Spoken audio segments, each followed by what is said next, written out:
Senado aprova a reforma tributária, que volta para a Câmara para a última votação.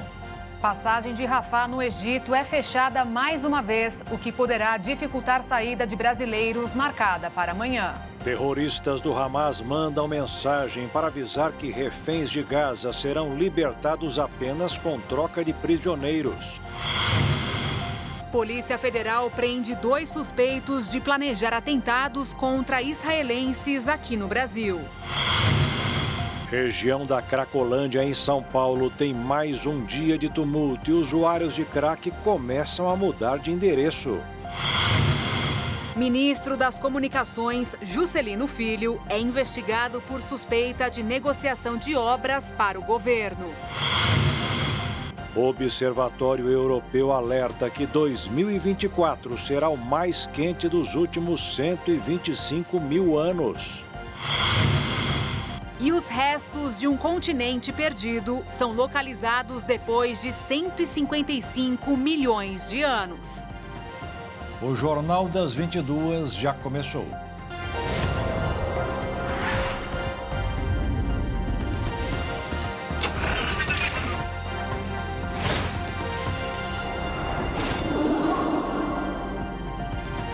Olá, boa noite. Boa noite. A reforma tributária foi aprovada agora à noite pelo Senado. Vamos ao vivo a Brasília conversar com a repórter Jaqueline Fonseca para saber como foi o andamento dos trabalhos e quando as mudanças deverão começar a valer. Boa noite, Jaqueline.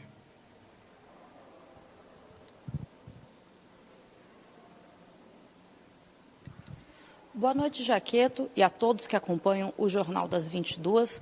É isso mesmo, o plenário do Senado concluiu a votação da reforma tributária agora à noite. Foram 2 turnos de votação e nos 2 turnos o placar de 53 a favor e 24 votos contra se repetiu. A maioria dos senadores que foram contra o texto fazem parte da base da oposição ao governo. Os senadores afirmam que não há garantias de que a reforma tributária vai abaixar o valor dos impostos e dizem ainda que esse texto poderá colocar o Brasil como líder do IVA no ranking mundial. O IVA é o imposto sobre o valor agregado. Já os senadores da base do governo dizem que esse texto traz justiça social na medida em que eleva a cobrança de impostos de itens de luxo e reduz a cobrança de itens básicos, como medicamentos, acesso à cultura, transporte público e até mesmo os itens da cesta básica. Assim que a votação do texto foi concluída, o relator da proposta, senador Eduardo Braga, que estava sentado na mesa do Senado Federal, ao lado do presidente da Casa, cochichou ali no ouvido de Rodrigo Pacheco que a missão foi cumprida. Logo em seguida, Rodrigo Pacheco fez um discurso onde disse que a aprovação desse texto é crucial para desfazer o emaranhado tributário do país. Esse texto da reforma tributária reduz de 5 para 3 o número de impostos cobrados aqui no país. Assim que o texto passou em primeiro turno, o ministro da Fazenda, Fernando Haddad, deu uma declaração à imprensa, agradeceu a votação no Senado e disse que a reforma é nota 7,5, mas que há um dispositivo no texto que a faz ter nota 10. E que dispositivo é esse? É um trecho do texto que garante uma revisão das exceções dadas a cada setor a cada 4 anos. Deste modo, segundo Haddad, o Brasil terá a garantia de justiça entre setores e também entre as regiões. Haddad disse ainda que assim que esse texto for promulgado, vai trazer mais segurança e deixará a economia do Brasil numa situação mais confortável do que é hoje. Jaqueline, agora tem uma pergunta que todos nós fazemos quando acontece uma alteração tão grande assim de regras, principalmente quando o assunto é imposto, não é verdade? Na prática, o que é que vai mudar no nosso dia a dia?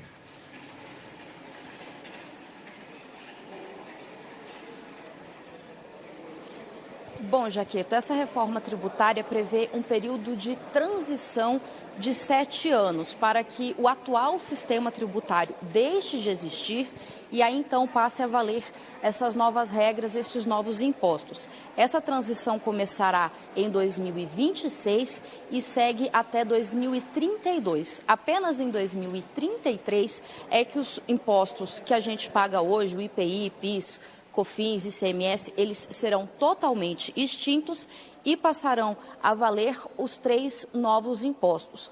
Alguns parlamentares, inclusive, argumentam que essa transição vai trazer muita confusão e até mesmo cobrança duplicada dos impostos. Com relação a aumentar ou diminuir a taxa, a tributação, os impostos, também existe uma divergência entre os parlamentares da base e os parlamentares da oposição. O relator do texto aqui no Senado, o senador Eduardo Braga, disse que agora o Ministério da Fazenda vai emitir um relatório com as devidas projeções, já considerando as exceções previstas para cada setor. Vale destacar, como você disse na chamada, que agora que esse texto passou pelo Senado, ele vai voltar para a Câmara dos Deputados. Isso porque aqui no Senado muitas partes do texto foram alteradas. Deste modo, a Câmara dos Deputados vai discutir novamente a proposta. O presidente da Câmara, Arthur Lira, inclusive não descarta uma votação, aprovação e até mesmo promulgação da reforma tributária de forma fatiada, ou seja, em trechos. O presidente da Câmara argumenta que pode facilitar a aprovação da proposta se apenas os itens de consenso entre Câmara e Senado forem levados ao plenário neste momento. O ministro da Fazenda, Fernando Haddad, acredita que não será necessário esse fatiamento, porque, segundo Haddad, a espinha dorsal da reforma tributária já é de consenso nas 2 casas e eventuais divergências poderão ser discutidas em outro momento. Em mais um dia de confrontos no Oriente Médio, Israel afirmou ter matado o chefe do responsável por desenvolver armas para o grupo terrorista Hamas. E durante a reunião do G7, os líderes de países membros da cúpula pediram uma pausa humanitária nos confrontos na faixa de Gaza. O momento que os brasileiros tanto aguardam está cada vez mais próximo. Nesta quarta-feira, o grupo de brasileiros que está na faixa de Gaza recebeu uma mensagem da embaixada afirmando que a saída do território deve acontecer amanhã. Até o momento, nenhum brasileiro pôde sair da faixa de Gaza desde o início dos conflitos entre Israel e o grupo Hamas. O que irritou a embaixada brasileira foi o fato de que diversos outros estrangeiros foram autorizados a deixar a região. Já os brasileiros tiveram que permanecer no local sem explicação alguma. Após deixar a região, os brasileiros serão encaminhados para o Egito, onde devem embarcar em um avião da FAB com destino ao Brasil. Shahed El-Bana, cidadã brasileira em Gaza, também está à espera da liberação e enviou um vídeo para a nossa produção dizendo que nesta quarta-feira a prioridade de saída foi para as pessoas feridas. 8 de novembro de 2023, estou na fronteira, de novo, né? Tá tendo muita gente hoje, porque os passageiros que eles mandaram para eles sair hoje do país não conseguiram sair, eles mandaram todos de volta, porque eles disseram que é para mandar os ambulâncias dos feridos primeiro, só que eles não conseguiram mandar nenhuma ambulância saiu hoje, então ninguém dos passageiros conseguiu sair. Também nesta quarta-feira, os chanceleres do G7 reunidos no Japão, grupo que reúne algumas das principais economias do mundo, divulgaram uma declaração conjunta pedindo uma pausa humanitária e o início de um processo de paz, mas sem mencionar um cessar-fogo. Os chefes de Estado ainda disseram que Israel tem um direito de se defender dos ataques do grupo Hamas. Só que, ao mesmo tempo, ressaltou a necessidade de proteção aos civis e de cumprir o direito internacional. De acordo com o G7, as pausas humanitárias são necessárias para facilitar o deslocamento de civis e a libertação dos reféns. Porém, a eficácia da declaração ainda é incerta. Diversos críticos internacionais apontaram que o comunicado não deixa nítido o que é o processo e nem a paz. Além de não entrar em detalhes sobre como as negociações serão estabelecidas. Nesse momento, qualquer tentativa de diálogo parece distante. Durante a reunião, o secretário de Estado dos Estados Unidos, Antony Blinken, afirmou que Israel não deve governar Gaza, mas defendeu um período de transição após o fim do conflito atual. Dessa forma, os Estados Unidos continuam afirmando que um cessar-fogo total poderia ser usado pelo Hamas para se reagrupar. Esta quarta-feira também foi marcada pelo anúncio da morte de Mohsen Abu Zina, um dos principais desenvolvedores de armas do Hamas e um especialista no desenvolvimento de armas estratégicas e foguetes usados pelos terroristas. De acordo com as forças de segurança de Israel, Mohsen foi morto com um míssil lançado por um avião de combate após coletar informações militares sobre a sua localização. Além disso, as forças de defesa de Israel também lançaram um ataque contra um grupo de milicianos que planejavam lançar foguetes antitanques contra forças do exército. Durante toda essa semana, os israelenses estão combatendo no interior da cidade de Gaza pela primeira vez em anos, depois de terem conseguido cercá-la após sua invasão terrestre na faixa. De acordo com o primeiro-ministro israelense Benjamin Netanyahu, seu país não está considerando fazer qualquer tipo de pausa em sua ofensiva. Agora à noite, o Departamento de Estado dos Estados Unidos informou que a passagem fronteiriça de Rafah, na faixa de Gaza, foi fechada por questões de segurança. Até o momento, o motivo do fechamento da passagem não foi especificado, porém os norte-americanos informaram que entraram em contato com Israel e com o Egito para reabri-la. A cidade de Rafah é o único ponto de entrada de ajuda humanitária e de saída dos civis da faixa de Gaza. Por esse motivo, o fechamento pode atrasar a saída dos estrangeiros em Gaza, incluindo o grupo de brasileiros, esperada para esta quinta-feira.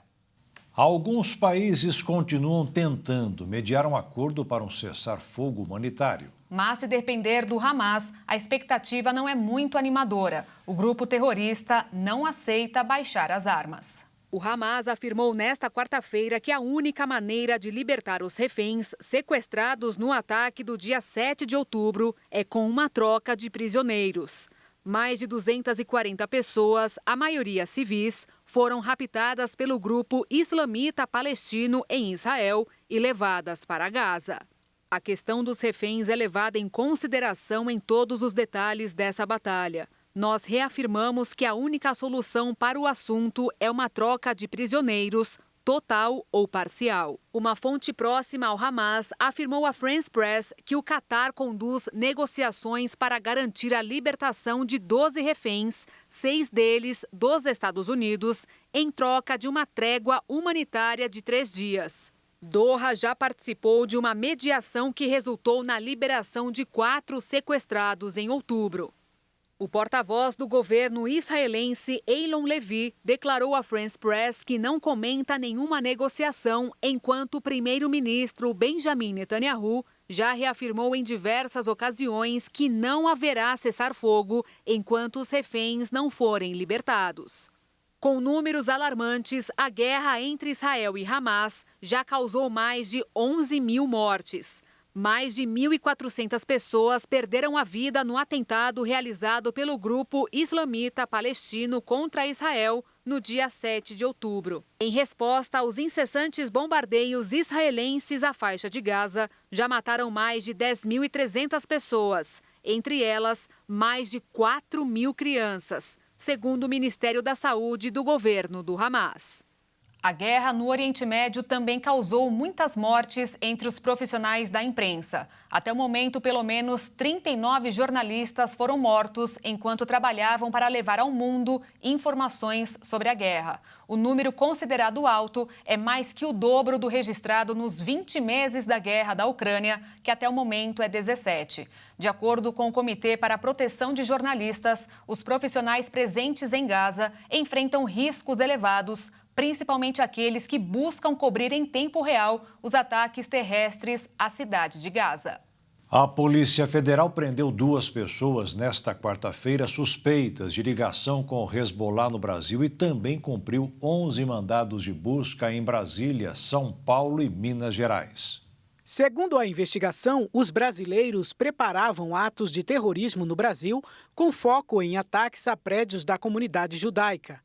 Em Minas Gerais, foram cumpridos 7 mandados de busca e apreensão, no Distrito Federal, 3, e em São Paulo, 1 de busca e 2 de prisão temporária.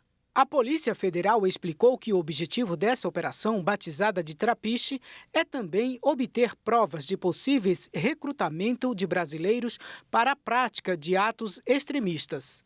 Um dos presos foi detido no aeroporto de Guarulhos, em São Paulo, ao chegar de viagem do Líbano. A PF acredita que ele já chegou com informações para praticar os ataques. Outro foi preso em São Paulo. Pela legislação, os recrutadores e os recrutados devem responder pelos crimes de constituir ou integrar organização terroristas e de realizar atos preparatórios de terrorismo, cujas penas máximas somadas chegam a 15 anos e 6 meses de reclusão. Os crimes previstos na lei de terrorismo são equiparados a hediondos, considerados inafiançáveis, insuscetíveis de graça, anistia ou indulto, e o cumprimento da pena para esses crimes se dá inicialmente em regime fechado, independentemente de trânsito em julgado da condenação. E a seguir, o apagão continua e ainda tem gente sem luz em São Paulo. E ainda, agronegócio mundial perdeu 19 trilhões em 30 anos por causa de problemas causados pelo tempo ruim.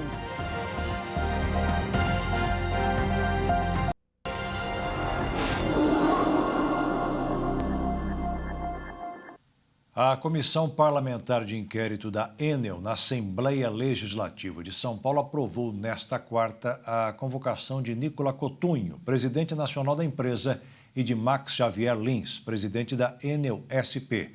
Mas a data da oitiva ainda não foi definida. Mais de 10 mil pessoas continuam sendo afetadas. A Enel não informou quais regiões de São Paulo lidam com essa situação. Ainda não há previsão para que todo o serviço seja restabelecido na capital paulista. Os deputados também aprovaram a convocação de Sandoval de Araújo Feitosa Neto, diretor-geral da Agência Nacional de Energia Elétrica, e de Marcos Vinícius Vaz Bonini, presidente da Agência Reguladora de Serviços Públicos do Estado de São Paulo. A CPI foi instaurada em maio e reúne parlamentares de partidos da direita e da esquerda e tem como objetivo apurar possíveis irregularidades e práticas abusivas cometidas pela empresa, como quedas de energia, cobrança irregular de valores, execução de obras e suporte aos consumidores e prefeituras. Os requerimentos de convocação foram assinados conjuntamente por todos os integrantes da comissão e a aprovação foi unânime. A Enel começou a atuar em São Paulo após comprar a Eletropaulo em 2018, empresa que nasceu estatal na década de 1980, mas foi privatizada desde 1998. Max Xavier Lins, presidente da Enel São Paulo, durante coletiva de imprensa nesta quarta-feira, falou que a CPI é legítima e que não terá problemas em ser ouvido na comissão. Com as fortes chuvas, mais de 2 milhões de endereços ficaram sem o serviço prestado pela empresa. O temporal de sexta-feira, com ventos de mais de 100 km por hora, provocou a queda de centenas de árvores na cidade, derrubando o fornecimento de energia elétrica em grande parte da capital. Na segunda-feira, o prefeito Ricardo Nunes afirmou que pretendia recorrer à justiça caso a Enel não normalizasse o serviço nesta terça-feira, prazo que foi estabelecido pela empresa. A Promotoria do Consumidor, no entanto, propôs à Enel, na terça, que indenizasse os 2.100.000 imóveis afetados pelo apagão. Os representantes do Ministério Público de São Paulo buscam um termo de ajustamento de conduta com a concessionária, mas cogitam o ajuizamento de uma ação civil pública no caso de uma negativa ao pagamento de danos morais e materiais. A concessionária tem um prazo de 15 dias para responder. Os valores ainda estão em discussão. A Prefeitura de São Paulo anunciou nesta quarta-feira que a Procuradoria-Geral do município vai ingressar na Justiça com uma ação civil pública contra a empresa Enel, responsável pelo fornecimento de energia da capital. O anúncio aconteceu 5 dias depois da crise de energia que afetou os municípios da Grande São Paulo. A gestão do prefeito Ricardo Nunes disse que o processo contra a concessionária de energia é por descumprimento de acordo da empresa com a cidade e de outras normas legais. Além disso, a prefeitura diz que também irá notificar o PROCON e a Agência Nacional de Energia Elétrica para que medidas sejam tomadas contra a concessionária. Desde junho de 2022, a gestão municipal e a Enel tinham um acordo de cooperação assinado que previa protocolos da concessionária de energia no atendimento às demandas da cidade para a poda e remoção de árvores caídas, especialmente em situações de emergência.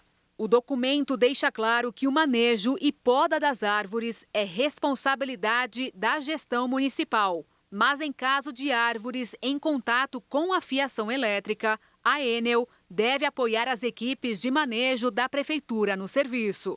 A cláusula 7ª do documento fala que, em caso de descumprimento dos prazos e itens do contrato, a Enel sofreria penalidades administrativas por parte da gestão municipal. O acordo tem validade até 2024.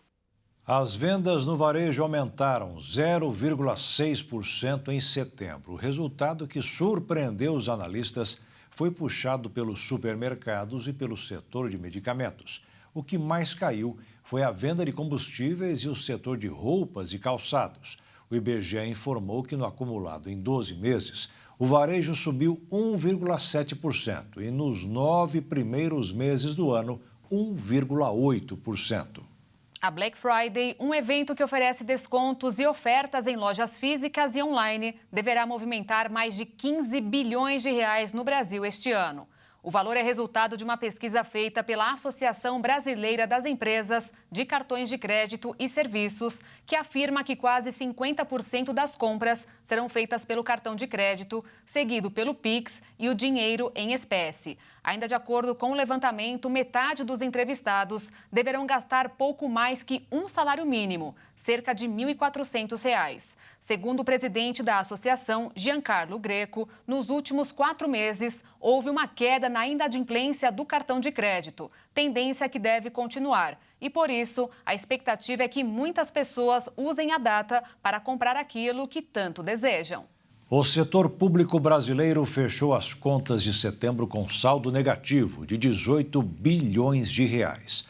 Nesta lista só não entram os resultados da Petrobras, Eletrobras, Caixa Econômica e Banco do Brasil. No acumulado do ano, o governo tem 97 bilhões de reais no vermelho. Como consequência, a dívida líquida subiu para 6 trilhões e 610 bilhões de reais, o que significa 74,4% do PIB antes do pagamento dos juros. No mercado financeiro, os investidores continuaram atentos a eventuais sinais sobre os próximos passos do Banco Central norte-americano na condução dos juros dos Estados Unidos e também repercutiram o quadro fiscal brasileiro. Com isso, o dólar fechou em alta de 0,66%, encerrando em R$ 4,90 na venda. A Bolsa de Valores fechou em queda de 0,08% aos 119.177 pontos. O total de dinheiro esquecido em instituições financeiras e bancos tem aumentado cada vez mais. O sistema de valores a receber do Banco Central registra atualmente quase 7 bilhões e meio de reais para devolução a consumidores e empresas. Em março deste ano, quando começou a segunda etapa do programa de devolução do dinheiro deixado pelos clientes, esse valor era de 6 bilhões. Segundo o Banco Central, o sistema é aberto e, por isso, novos valores podem ser incluídos mensalmente por instituições financeiras.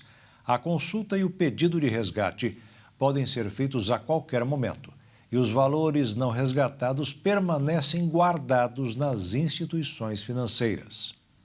A Polícia Civil de São Paulo realizou uma operação com o objetivo de apurar um esquema que envolve empresas suspeitas de fraudarem reembolsos médicos. Em um dos casos apurados, cada um dos envolvidos chegava a fazer uma média superior a 100 pedidos de reembolso por mês.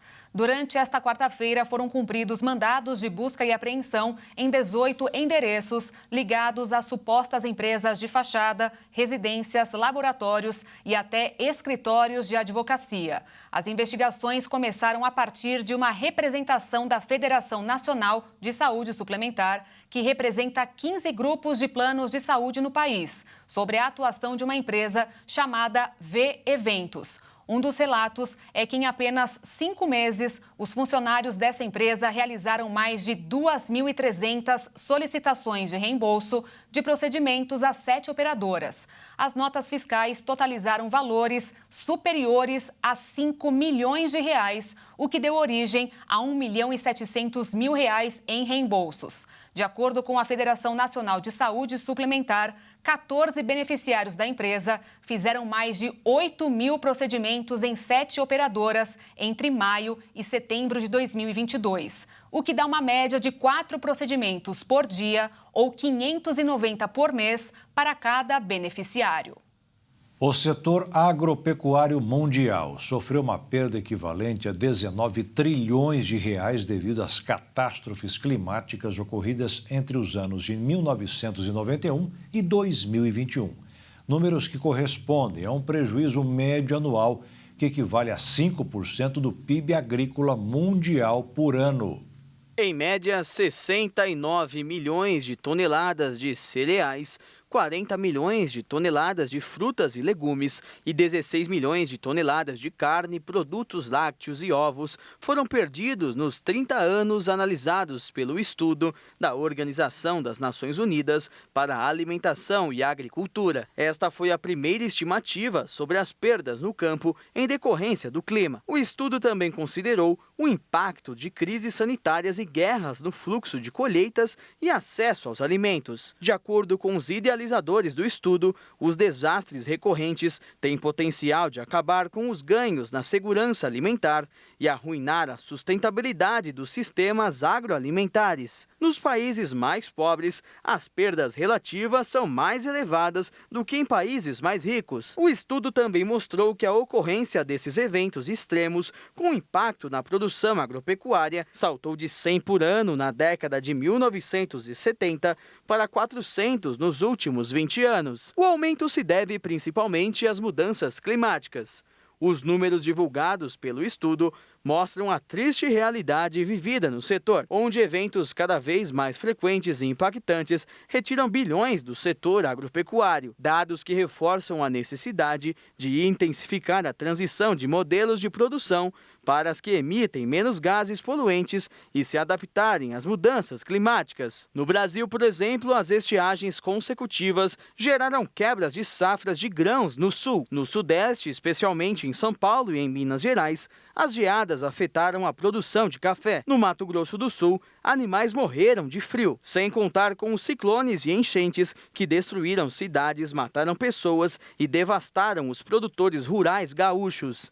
Além disso, a seca histórica no norte mudou o cenário do Amazonas, esvaziou rios e tirou o sustento de pescadores. No estudo, a Organização das Nações Unidas para a Alimentação e Agricultura destacou também a necessidade de apoiar a adoção de boas práticas de redução de risco de catástrofes para evitar perdas aos pequenos produtores e aumentar a resistência dos seus sistemas produtivos. Esses investimentos podem ser caros em um primeiro momento, mas o investimento nessas técnicas pode resultar em um desempenho no campo em média 2 vezes melhor do que antes.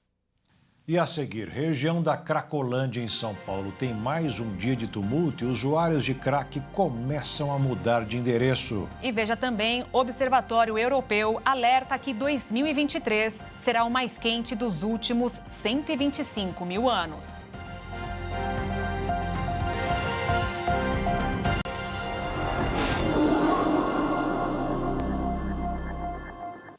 Operações policiais de vários estados brasileiros combatem os crimes transfronteiriços no Brasil com o Paraguai e Bolívia. Operação Sumasp, uma verdadeira tática de guerra contra o crime, está sendo realizada em esforço coordenado entre as Secretarias de Segurança Pública de Mato Grosso do Sul, Rio Grande do Sul, Santa Catarina, Paraná e São Paulo. A operação tem como objetivo o combate aos crimes de fronteira Brasil, Paraguai e também com a Bolívia, e nos estados que fazem parte desse bloco para desarticular as organizações criminosas. A operação já está em decorrente desde o início do mês e a ideia é que a gente faça essa operação no decorrer do mês, né, finalizando aí até o final do ano.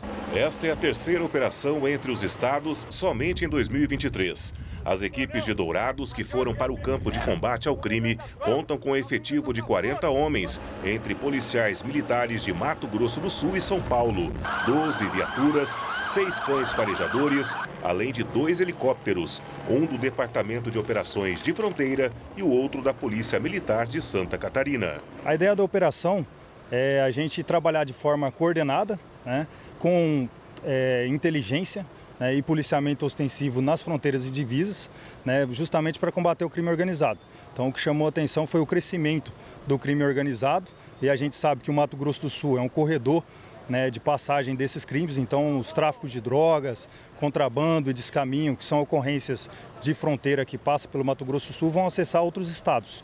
E esses estados se juntaram para combater esse tipo de criminalidade. A operação acontece em outras cidades do estado: Ponta Porã, Jardim, Bela Vista, Naviraí, Amambai, Mundo Novo e Antônio João.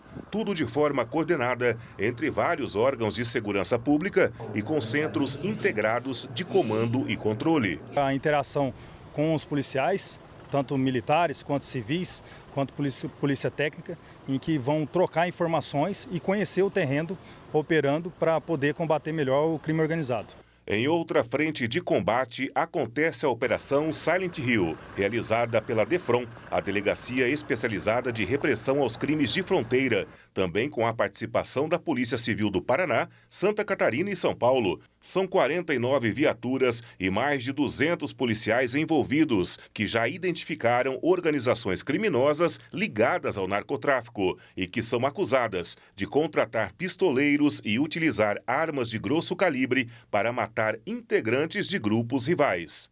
Foram cumpridos 43 mandados de busca e apreensão nas cidades de Amambai, Aral Moreira, Coronel Sapucaia, Tacuru, Dourados, Xaxim, em Santa Catarina, Toledo, no Paraná e São José do Rio Preto, no estado de São Paulo. Foram apreendidos telefones celulares e dispositivos eletrônicos, entorpecentes, armas, documentos, joias, quase 3 milhões em folhas de cheque e 32 mil reais em dinheiro. 9 pessoas foram presas em flagrante por porte e posse de arma e tráfico de drogas. Entre os meses de janeiro e março, uma sequência de homicídios e tentativas de homicídio aconteceram em Amambai, causando insegurança na população e levando a DEFRON a identificar a atuação de organizações criminosas e aprofundou a investigação, resultando na operação. Todo o material apreendido será analisado para tentar identificar novos envolvidos. O vereador Aldecir Maldonado, de São Gonçalo, no Rio de Janeiro, foi morto a tiros na porta de sua casa. O vereador, de 61 anos, tinha acabado de chegar em casa quando foi surpreendido por 2 homens e levou um tiro na cabeça. A prefeitura do município afirmou se tratar de uma tentativa de assalto. Já a Polícia Civil não descartou nenhuma outra possibilidade. No local haviam pelo menos 5 câmeras que podem ter registrado o ocorrido. As investigações continuam. O exame toxicológico passará a ser obrigatório para algumas categorias na hora de renovar a carteira de habilitação. A medida entrará em vigor em busca de maior segurança no trânsito, principalmente nas estradas. Em Mato Grosso do Sul, desde dezembro de 2016, Os condutores das categorias C, D e E são obrigados a realizar o exame toxicológico ao renovar a habilitação. Resolução do CONTRAN, publicada em outubro, reafirmou a exigência no ato da renovação e deu prazo para até o dia 28 de dezembro para a realização dos exames periódicos que estão atrasados. Os condutores das categorias C, D e E são obrigados a renovar o exame toxicológico a cada 2 anos e meio. Quem for pego numa fiscalização com o exame atrasado está sujeito a multa de R$ 1.400. A infração é gravíssima. O estado tem mais de 80 mil motoristas habilitados numa das 3 categorias, sendo 42 mil na categoria C, 26 mil na D e 12 mil na E.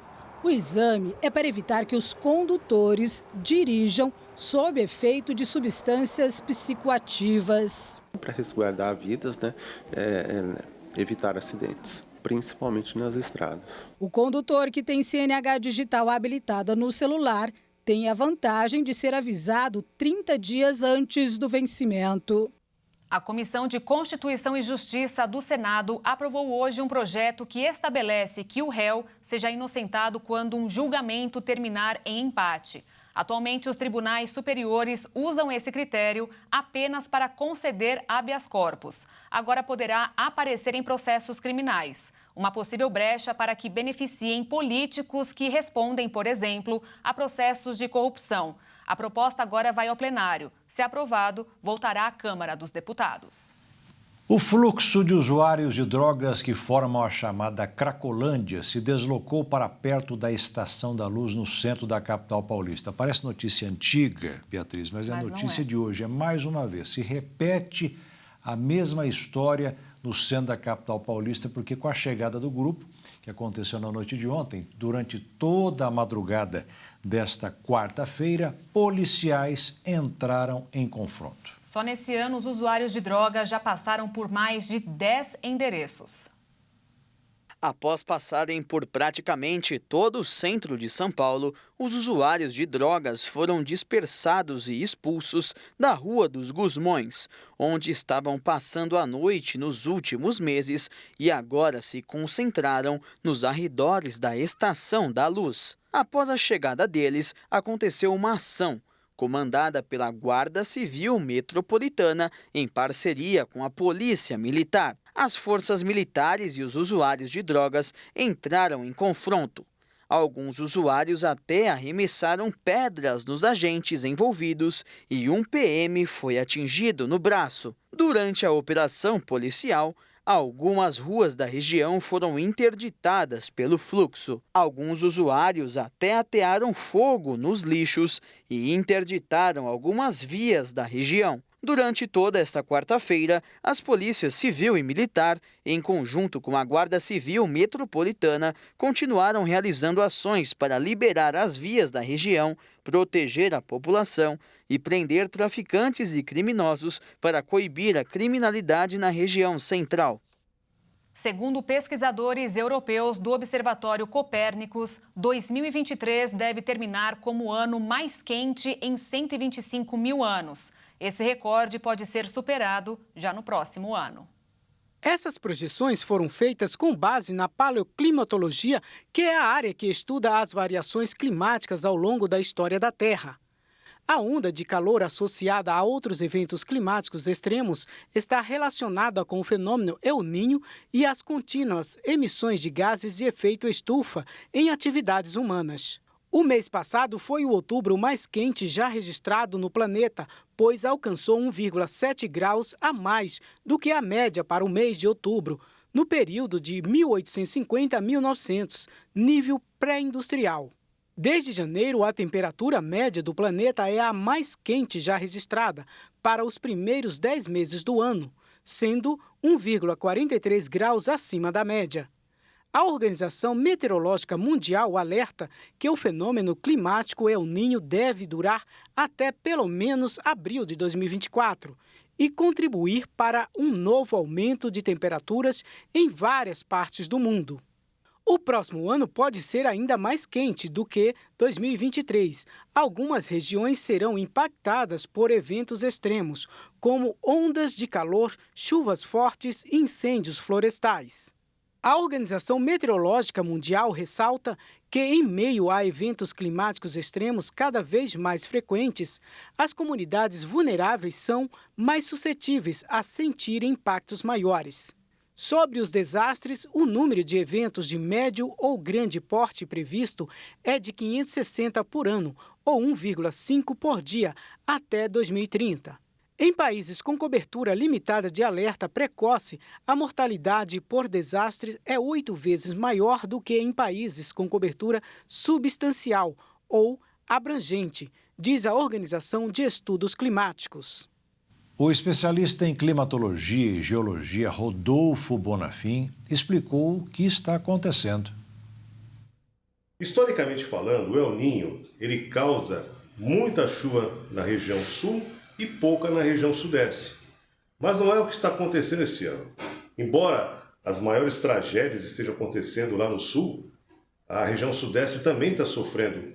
Nós tivemos o caso aí, um dos exemplos da ventania que assolou o litoral de São Paulo e algumas regiões do interior paulista, especialmente a região de Sorocaba. Muito bem. E o que esse El Niño tem de diferente? Historicamente falando, é isso. Só que o El Niño, como ele é gerado pelo aquecimento anormal das águas do Oceano Pacífico, ele é um fenômeno natural. Só que ele está sendo agravado pelas mudanças climáticas, porque encontra um Oceano Atlântico, que banha o nosso litoral, também aquecido. E é por isso que a gente está com esse clima muito bagunçado, realmente. Mais bagunçado do que seria para o El Niño. E se a gente não conseguir reduzir, realizar a meta de reduzir as emissões de carbono, os próximos 5, 10 anos, nosso planeta vão ser cada vez mais difíceis. E a seguir, ministro das Comunicações Juscelino Filho é investigado por suspeita de negociação de obras para redutos eleitorais. E ainda, restos de um continente perdido são localizados depois de 155 milhões de anos.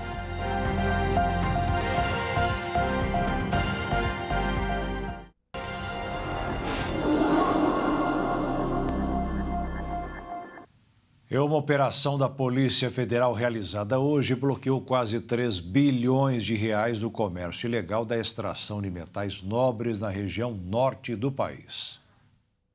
Nesta quarta-feira, a Polícia Federal de Campinas e o Instituto Brasileiro do Meio Ambiente e de Recursos Naturais Renováveis deram início a uma operação contra o comércio ilegal de ouro e mercúrio na Amazônia. A operação partiu da investigação contra uma empresa de Paulínia, no interior de São Paulo, que, segundo a Polícia Federal, favoreceu um dos maiores esquemas de uso ilegal de mercúrio.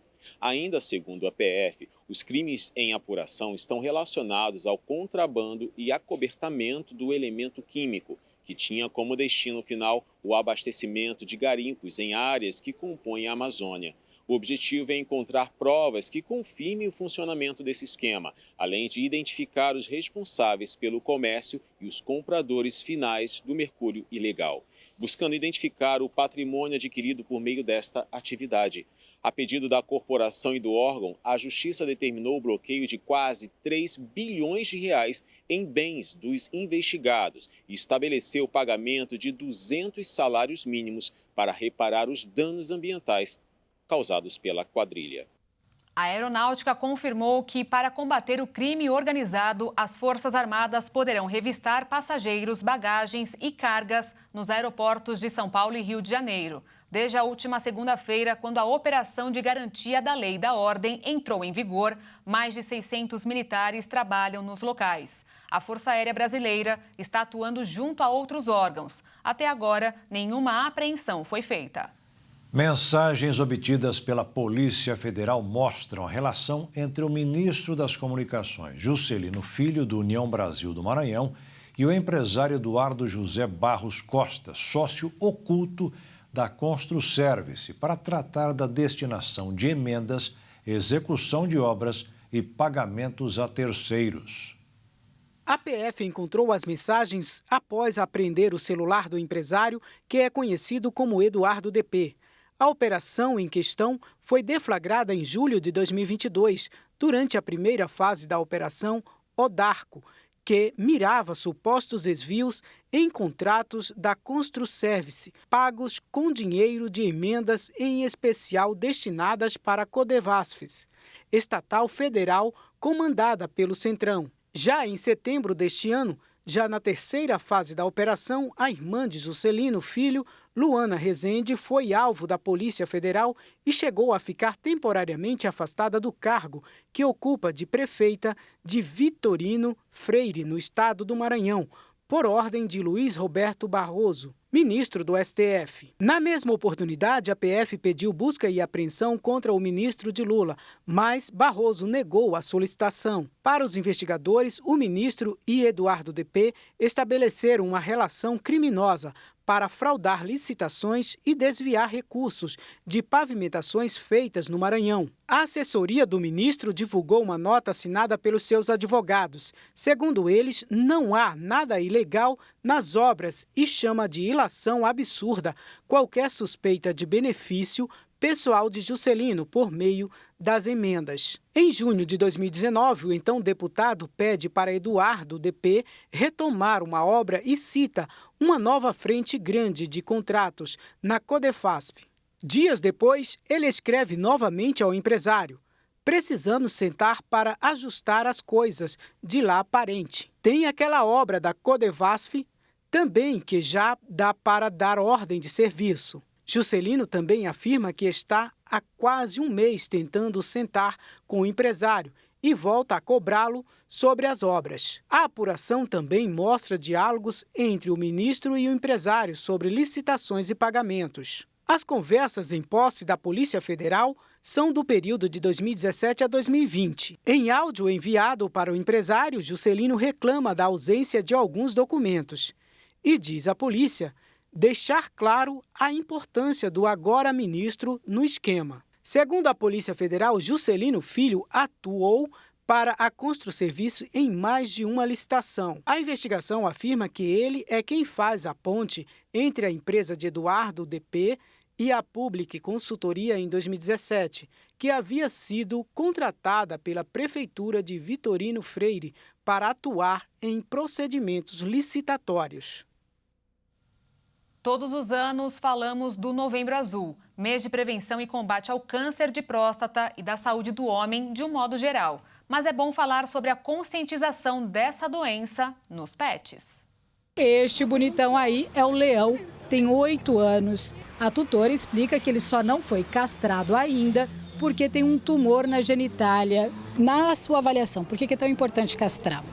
Bom, primeiro para evitar a superpopulação, né? E outra para a própria saúde do animal, né? Ele fica um animal mais calmo, um animal mais tranquilo, não desenvolve algumas doenças que são próprias do período fértil e posteriormente da idade. A castração é recomendada porque aumenta a longevidade do pet, reduz a produção de hormônios, evitando a formação de tumores, inclusive do câncer de próstata. Esse mês a gente vem buscando intensificar, visando a redução de doenças que acometem os machos. Então, os machos são comprometidos por doenças que comprometem o testículo, a próstata, e a castração é o meio mais eficaz para prevenir essas doenças. Neste mês de novembro, serão disponibilizadas ao todo 600 vagas exclusivas para a castração de machos, entre cães e gatos. A distribuição das senhas continuará da mesma forma, 15 por período. No mês de novembro, o método de distribuição será nos dias de segunda, terça, quinta e sexta, onde serão distribuídas 15 senhas por período. Então basta que o tutor nos procure com o seu animalzinho, traga junto um documento pessoal com foto. Esse animal passará por avaliação, o mesmo método que era realizado anteriormente, vai ser microchipado, vacinado, vermifugado e será direcionado para uma clínica credenciada. A campanha Novembro Azul Pet pretende conscientizar os tutores sobre a importância da castração de cães e gatos machos. Por mês, a procura para o procedimento nos machos é menor. Em média, são realizadas 40 cirurgias em machos contra 120 em fêmeas. A castração, além de trazer qualidade de vida para o animal e evitar algumas patologias, ela também tem essa essa necessidade que é o controle populacional, tendo em vista que um macho ele pode emprenhar diversas fêmeas, né? A fêmea ela vai ter ali a sua cria de 10, 8 filhotes, mas o macho ele pode emprenhar diversas fêmeas que estejam no cio, que estejam aptas para reprodução. Neste sábado, dia 4 de novembro, a Subeia itinerante estará no Estrela d'Alva, no campo do Buracanã, com atendimento médico, vacinação e encaminhamento para a castração de cães e gatos machos. Depois de centenas de anos, finalmente foi revelado o conteúdo de várias cartas de amor. E pelas histórias contadas, foi possível ter uma noção rara das famílias do século XVIII, desde a esposa de um alto oficial até uma mãe idosa que repreendeu seu filho por não escrever. Cartas destinadas a marinheiros franceses durante uma guerra do século XVIII, que nunca foram entregues, foram finalmente abertas e estudadas após mais de 250 anos. A Marinha Real Britânica aprendeu as cartas durante a Guerra dos 7 Anos, um conflito entre duas alianças de países europeus que terminou em 1763. Eu estava nos Arquivos Nacionais em Londres e, ao digitar prisioneiros de guerra do século XVIII no mecanismo de busca, deparei-me com o título de uma caixa de arquivo que me intrigou, que era Cartas endereçadas a prisioneiros de guerra da tripulação do Galatê, 1757 a 1758. Encomendei a caixa e, quando ela chegou, vi que havia 3 pequenas pilhas de cartas ainda fechadas com carimbos de cera vermelha, mas claramente não tinham sido abertas, exceto as 3 primeiras. As cartas lidas ofereceram uma visão rara e trágica das vidas dos marinheiros e suas famílias no século XVIII. Como as palavras de amor de Marie Dubosc, que nunca chegaram ao seu marido, Louis Chamberlain, primeiro-tenente de um navio de guerra francês, em 1758. Sem que Marie soubesse, o navio de seu marido, o Galatê, havia sido capturado pelos britânicos, conforme descobriram os pesquisadores da Universidade de Cambridge. Louis nunca recebeu a carta e sua esposa morreu no ano seguinte, quase certamente, antes de os britânicos o libertarem. Em outra carta do mesmo ano, a mãe do jovem marinheiro normando Nicolas Quesnel se queixava de sua falta de comunicação. On a vraiment une grande variété d'auteurs et d'autrices, et j'insiste sur... Temos realmente uma grande variedade de autores. Enfatizo autoras porque a maioria das cartas é escrita por mulheres. E isso é ainda mais raro quando você olha para pessoas de posição social desprivilegiada. É muito mais comum encontrar cartas escritas por aristocratas ou burgueses do que cartas escritas por marinheiros e, principalmente, por mulheres. Des gens de mer, como on les appelle, des matelots et notamment des femmes. O historiador Renaud Morieux também ressaltou a importância de encontrar essas cartas, já que elas tratam de experiências humanas universais, não exclusivas da França ou do século XVIII. Argolândia é o nome de um antigo continente que se separou da Austrália Ocidental 155 milhões de anos atrás e desapareceu à medida que se deslocava para o Sudeste Asiático. E agora os seus restos foram redescobertos e pode ajudar a explicar algo conhecido como linha Wallace, que é uma fronteira imaginária que separa a fauna do Sudeste Asiático e da Austrália. Um vídeo elaborado pelos cientistas mostra como o continente se separou da Austrália e se dividiu em diversos pedaços no Sudoeste Asiático. Segundo o Live Science, um grupo de cientistas de uma universidade da Holanda descobriu provas da existência e conseguiu reconstituir a história do misterioso continente. O que se sabe agora é que a Argolândia se desintegrou quando forças tectônicas esticaram a massa de terra para longe do resto do continente, antes de as espalharem pelo Sudeste Asiático. As divisões continentais geralmente deixam vestígios em fósseis antigos, rochas e cadeias de montanhas. Foi necessário um cuidadoso trabalho para descobrir para onde o continente foi depois de romper com o que se tornaria a Austrália. Além disso, os cientistas encontraram finas lascas do continente ao redor do Sudeste Asiático. A pesquisa demorou quase uma década, pois a Argolândia se dividiu em vários pedaços e não em uma massa única. Segundo os cientistas, a situação no Sudeste Asiático é muito diferente de lugares como a África e a América do Sul, onde um continente se dividiu em 2 pedaços, já que a Argolândia se dividiu em muitos fragmentos diferentes e obstruiu a visão da jornada do continente. Trabalhando a partir desta hipótese, eles descobriram que a Argolândia não tinha realmente desaparecido. Na verdade, ele tinha sobrevivido como um conjunto muito extenso e fragmentado sobre as ilhas a leste da Indonésia. E o Jornal das 22 termina aqui. Obrigada pela sua companhia em mais uma quarta-feira. Um ótimo fim de noite para você e até amanhã. Até amanhã, uma boa noite. Fique na paz. Tchau.